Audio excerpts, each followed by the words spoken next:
Hi everyone, praise the neat God, Tano here, the internet's busiest music nerd, and it's time for a review of I Got Heaven, the new album from Mannequin P. Man, I can pee too. No, that's just me shortening the name. Your full name is Man I Can Pee Pee? No, I'm just shortening the P part so the video makes money. Oh no! You had to make your pee pee short for money? Ah! That's why my YouTube channel don't get no views. Anyway, this is the newest record from Philly rock outfit Mannequin. Yeah. The group has been making a range of noises, both pleasant and abrasive, on the indie rock circuit for a minute now. Actually, well over a minute, in fact. Their debut record dropped 10 years ago at this point, and now they're on their second full-length LP for the legendary punk label EPITAPH Records, and they're upping the ante with an album whose runtime is 5 whole minutes more than its predecessor. But what MP lacks in grandiosity and ambition, they easily make up for with raw emotion and irreverence. Are you surprised to hear a band with this name is a bit irreverent and has kind of an attitude? And ultimately it's a good thing, because it does make their occasional very obvious lack of ideas on the musical front go down a bit easier. Truth be told, the band isn't exactly challenging the sound of the indie rock establishment on this one, but I Got Heaven still does have its share of thoughtful, impassioned songs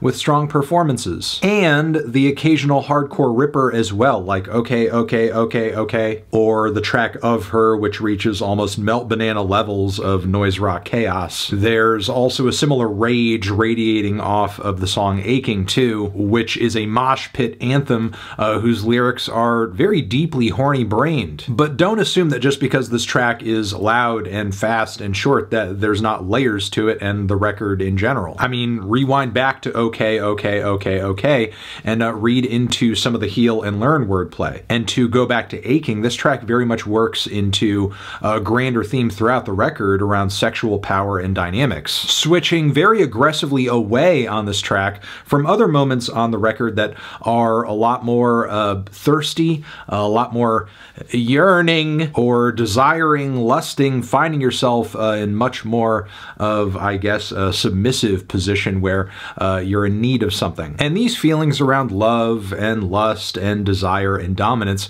are explored in quite the range across this no-frills track list. There are tracks on this thing that deal in the angelic bliss of being with somebody, having them satisfy you emotionally and physically, like on Nothing Like. And there are other tracks here whose intentions are more base and carnal. In fact, I think the two first tracks on this record dive into those feelings pretty well, albeit sometimes with some kind of shocking imagery like Jesus Going Down on You, which features an incredible vocal performance, mind you, though.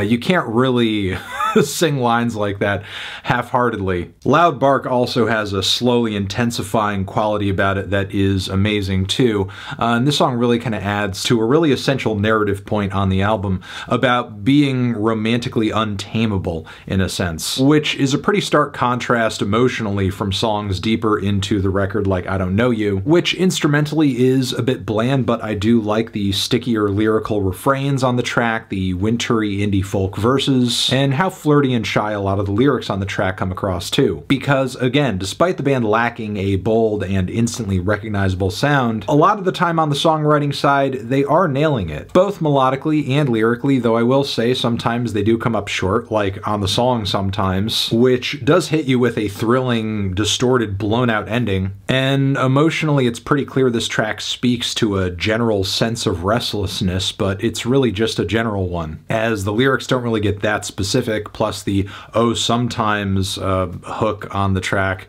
There's sharper writing on here for sure. The details on Softly, by contrast, are a lot more interesting. It's about a romantic back and forth where some big promises of love and devotion and needs being satisfied are being made. There's begging, there's pleading, and the person being offered this doesn't have much to say in reply other than, what if I change my mind? It's not spelled out bluntly, but there is kind of an implicit rejection going on here. So it's no surprise that the closing track track leaves the record off at a sort of unresolved point. We're sort of inching toward being comfortable with vulnerability, but simultaneously, the lyrics are very clearly asking for space, asking for time, and tops things off with calls of nothing's gonna change, nothing's gonna change, which leaves this album feeling less like a progression and more like a cycle. Because after this, you could really just go back to the first track on the record and begin this whole series of feelings and events all over again with a different person, a different love interest in mind. Which is interesting in a sense, but in a way also reflective of a lack of really kind of like digging deeper into what's driving a lot of the feelings on this record, as they're laid out bare, but not really organized or